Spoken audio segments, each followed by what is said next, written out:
Session 27. Society of Brilliance Temple Outpost. Dim glow of Veilroot's bioluminescent flora filters through cracks along the walls of this troglodyte temple ruin. With the group catching their breath, the Society of Brilliance researchers settle nearby, grateful for the rescue and eager to resume their studies. Even as signs of the harrowing battle linger, bloodstains, the charred marks of spells, and shattered weapons left in the fray. As the party rests, memories of the battle with Ulvara linger.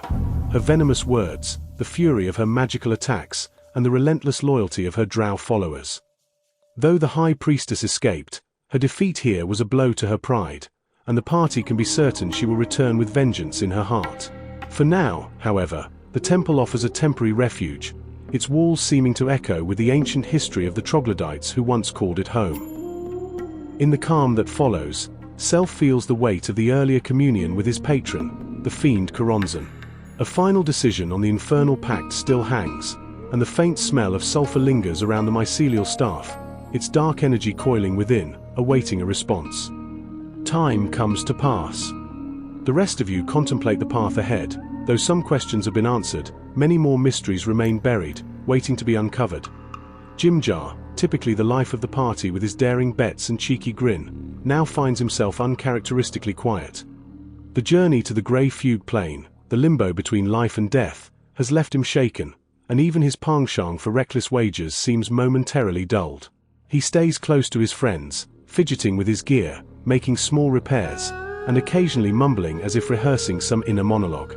When you catch his eye, he musters a half-hearted grin, but it lacks his usual spark. As time passes, Jimjar rejoins the campfire. During conversation and the usual party banter, he breaks his silence and awkwardly asks, "Do you believe in fate?" His mind turning over this strange gamble between life and death and contemplating how close he came to betting it all on the wrong outcome. Aranis, ever contemplative, also finds himself withdrawn, his gaze distant as if searching for clarity within the silence of his thoughts. He seems deeply unsettled by the limbo of the fugue plane, his normally serene demeanor cast under a shadow of introspection. He spends much of his time during the rest seated alone, meditating on the experience of death. Occasionally, he murmurs to himself in Elvish, perhaps reciting an ancient prayer or repeating some phrase from the plane that still echoes in his memory. The fragility of life and the brush with oblivion weigh heavily on him, but he focuses on fueling his resolve to see the party survive the trials to come. Both friends appear haunted, as though they carry back with them fragments of the fugue silence, shadows that may linger with them long after this rest is done. You are sheltered alongside the Society of Brilliance researchers. Grateful for your help, the Society offered you a shortcut to Blingdenstone, a hidden passage through an underground river basin that would allow you to bypass multiple dangerous Underdark regions on the final leg of your journey to the Deep Gnome City. Do you wish to do anything before departing Veilroot and proceeding onwards? Bazherak approaches Aranis with a proposition. So you know, mate, I helped chip in with me own coin. Who's to say Baz doesn't have a heart, eh? Shame what happened back there though. That priestess must have been stalking us for some time. Had a real fight on our hands, but look at us, marking it out just by the skin of our teeth. How YA feeling though? You look a little flush in the face. When we get to Blingdenstone, we'll get Y some proper rest, some nice food and a tasty brew. Don't that sound nice? Give her a couple of days and you'll be, what that saying, bright as rain. Another thing, and I've been doing some thinking. Old Baz can use your hand on something. Something that could help change the course of the Underdark and the surface world. We find ourselves in most peculiar of times, eh? I'm willing to help Y get your sister back, but I'll be asking a favor too. Why see here, you got some noble blood in YA, and when we get to the top, I be asking for some help from the local lords and such. I could use YA on my side. I could use your voice in their royal courts. On account of helping you fill our lungs with air again, I'll make YA a proposition. Help me gain the favor and striking deals with the lords above, and also the moon elves. Show your support for me. Gracklestug has been lack-kin in the magical department for some time, and with the elves' craftsmanship and your magical expertise, we sure could use a bit of it. Have your house strike an accord with me, and I'll promise you this. The moon elves will no longer wear shackles in Gracklestug, and any current residents will be released after the demon incursion has been dealt with. Should a moon elf become lost, they will be treated as a guest within our walls.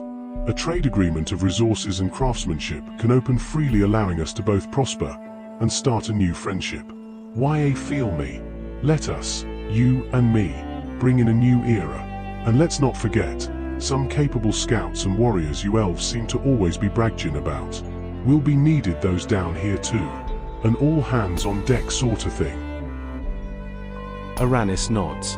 Shadows of recent battles still clouding his silver eyes, he stands silent, weighing each word, and raises an eyebrow at the unexpected offer before speaking in a soft, measured tone. Your generosity and loyalty don't go unnoticed. I'm alive today because of you and the others, and I'm grateful. But you ask for a great commitment, not just from me but from my kin and homeland, who have long mistrusted those who control the shackles. You speak of change, and I do not doubt that you believe in it. But understand this. The Duergar have held moon elves and others of the surface under the yoke of hatred and chains for generations. What you ask, to forge trust and allyship, cannot come at the snap of a finger, nor can it mend the deep scars left by centuries of cruelty. He pauses. Memories of his recent captivity resurface like ghosts in the dark. What you seek is more than just a deal. It is a reckoning with the past, a true penance. I am not sure if it is truly in your power to overrule your king and pledge to release my people and treat them as guests. I cannot give my answer lightly, nor alone. Trust is a rare jewel, hard-earned and easily shattered. Yet, if you truly mean to build a bridge between our peoples, one that does not rest on chains or coercion, I will consider your proposal. He looks at Bazherak, his gaze, searching, softens just slightly. If you are ready to face that truth and make real sacrifices for this new era, then I will speak on your behalf. But words alone cannot heal what's been done. Time will tell if your heart holds more than the ambition of your Duergar king. What other time than now to bury the hatchet and start fresh? Gotta happen at some time, right? Way I see it, even with demons spilling out of the abyss, there's a silver lining in all this. A chance to work together. My voice don't carry the entire weight of Gracklestew, but I was tasked with aiding in her defense against these abominations we've been fighting for weeks. If making some changes to our customs, if that's what it takes, then so be it. I am an instrument of my king's will. I can only serve as a sorter, liaison. He will have the final authority. There's more to be gained than just keeping shacked moon elves. I think of myself as a visionary. You get me? Big picture sorta deal. We dwarfs know about trust all too well, Aranis. A dwarf's word is as good as gold. There's no honor is breaking such things. I'd hope the elves would make good on their end, or it'll be the names of your kin that goes into the book of grudges. Just give it time, you'll see. The road will have its bumps, but it'll smooth out along the way. Change takes a long time. Hells, you elves have all the time in the world. Bazherak smacks his lips and gives a hearty smile, and a powerful clap of his hands. It's settled then. Let's make good on these words. I think your sister would be happy to see you take charge in this. You'll see her soon enough. Blingdenstone is around the corner. Rest up. More words. He exhales slowly, releasing the weight of unspoken doubts. Aranis suggests tangible first steps that must be made before fully committing to an alliance. His five-fold plan. We must agree for immediate action, he says. Compose your message. Draft a letter to both my elven leaders and your dwarven king proposing the idea of a formal accord. I shall see to their deliverance. Aranis goes on to express the need to consult with other trusted allies for counsel. He proposes a meeting with influential figures to be set upon neutral ground, such as Gauntlegrim, with the great dwarven king Bruenor Battlehammer overseeing such a meeting, acting as the neutral party. It is Aranis' recommendation that you opt to seek out contacts who can vouch for your intentions and credibility to bring the matter before Aranis' homeland. To solidify the beginnings of trust, continues Aranis, I suggest working on a joint task that showcases our cooperation. We opt to secure a safe route for elven refugees, a public gesture that displays goodwill between the Duergar and elves. While he maintains a diplomatic tone, Aranis does not take your words lightly. He goes on to declare that he will act as an observer for any commitments you make, implying that while he is willing to work with you, He will report back to his kin any sign of betrayal or failure to uphold promises. Finally, Aranis proposes the following. None of this will be possible until you initiate a symbolic gestures to gain the trust of surface dwellers. Free an initial group of Moon-Elf captives as a sign of good faith. This would serve to spark this alliance. You would need to do this even before any formal accord is reached. Aranis steps forward with a calm, resolute expression, his silver eyes meeting Bazherak's. Without a word, as a formal gesture, he extends his forearm, wrist turned upward, a gesture that signifies trust and solidarity among the elves. The subtle glow of his cyan tattoos catches the dim light, adding a quiet intensity to the moment. If we are to begin on this path together, then let it be bound by action and understanding. This agreement is to be sealed, an alliance forged amidst the echoes of old grudges and the promise of new beginnings. Take caution. This gesture is more than a mere handshake. As Aranis raises his wrist, the cyan tattoos tracing his arm seem to shimmer as if alive. Luminescent vines and ethereal fluttering spirits writhing about the Fae's offered hand, and the cyan glow of the elven runes about his fingers grow brighter in anticipation. A binding spell is at work here. This mark, he says, is not a chain, nor a threat. It is a symbol, a promise that binds us not just in words but in honor. My goddess, the moonlit maiden, will watch over this accord, marking it as sacred. Should we honor it, it will be our guide and guardian. Should we falter, it will serve as a reminder of our commitment. This is a step towards trust, one marked by our choice to stand together against the dark. He extends his marked wrist further, an invitation to seal this vow with tradition and virtue. Before all that, why don't I explain what I have in mind, and then maybe we can go from there. First off, I don't have any means of sending word back to my king, or my uncle. I do however plan on doing such a thing when we get topside. I need to make it out of here alive after all. I need certain things to align before I can be doing this. Our priority right now is sending word to the lords above and telling them of this infestation. I want to demand a tribunal with all the lords of the land and tell them in person of recent events. I'd hope that your kind will attend such a meeting. I don't feel like repeating myself each day. And how exactly do you propose on getting these letters to em? Sending runners is too slow, and where we're at, it ain't happening. We need to be fast with this. Gauntilgrim, eh? You sure them dwarfs can judge fair on account of their thick skulls? Then fine. I'll agree to that.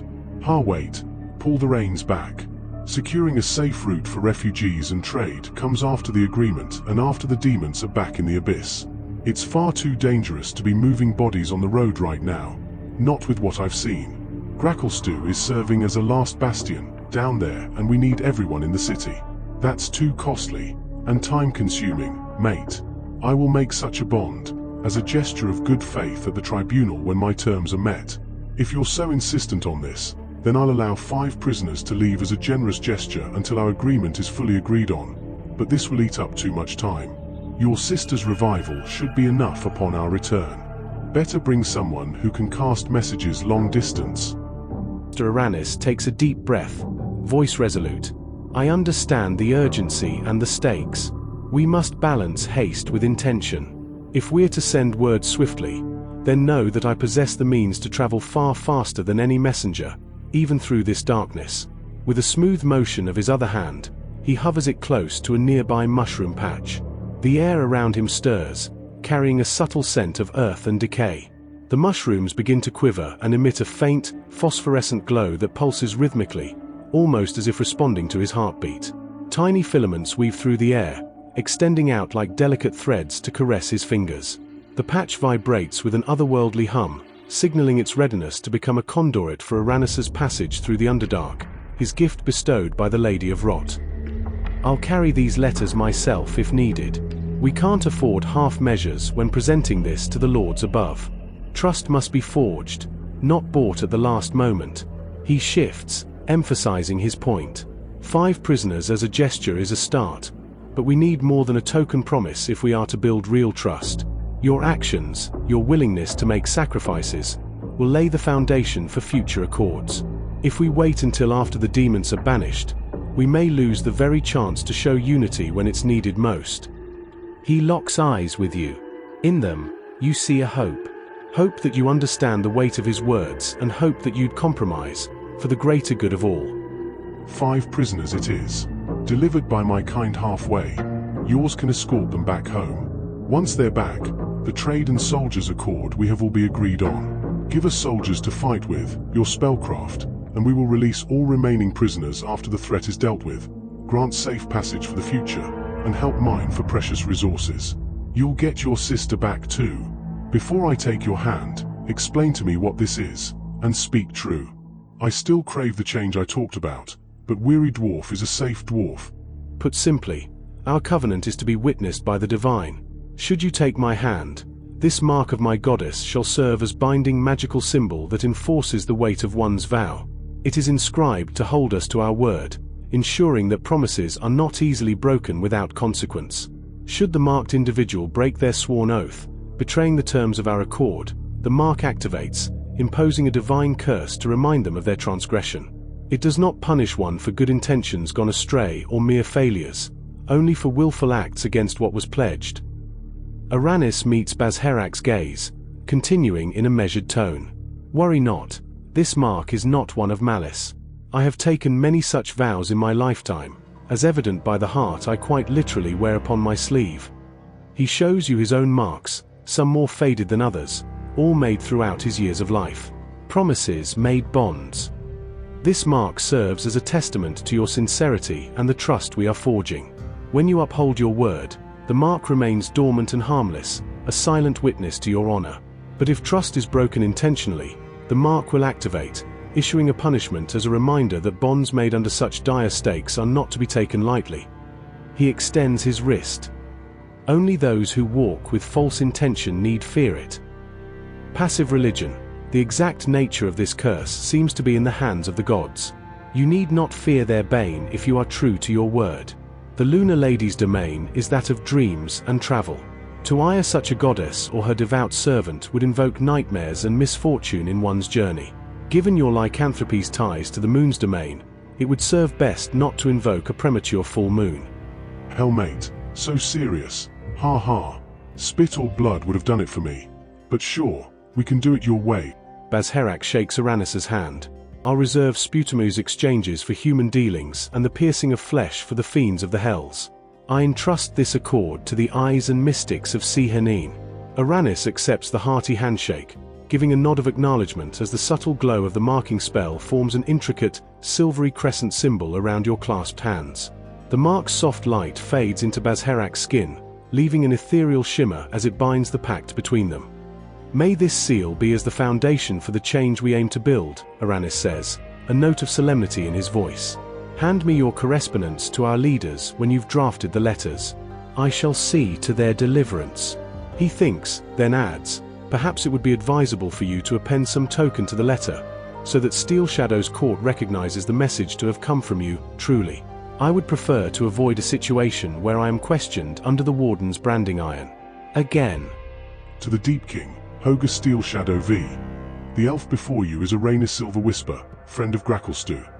He sends this message on my behalf, for yours and Uncle Rock Four Eyes only. Please see to his safe departure as well. It has been weeks since we last spoken, and the demon incursion continues to grow.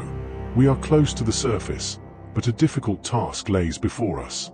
I will fight tooth and claw to see that they aid us, and that Gracklestew's future is secure. I have begun forming a set of treaties and agreements for the surface folk. One being the Moon Elves. They have superior scouts, blade fighters, and magical abilities. My lord, this can serve to aid us in the defense of the Underdark. However, the terms I have for now are as follows. Way to release 5 prisoners, and have them meet with a scout party of Moon Elves. This is a gesture of good faith that can secure us fighters and long-term resources. After demons are dealt with, trade and knowledge will flow between our 2 kingdoms. But the remaining Moon Elves must be freed. If these words have upset you and Uncle, then I apologize, and if seen unworthy, I will banish myself as to not bring dishonor upon my clan. I believe that this is the right choice. A small loss, for a mighty gain. I am securing other deals and accords, and will notify you at a moment's notice. We have also found an ancient artifact of the Netherese. This woman, Isabel speaks of great power and intends to harness it.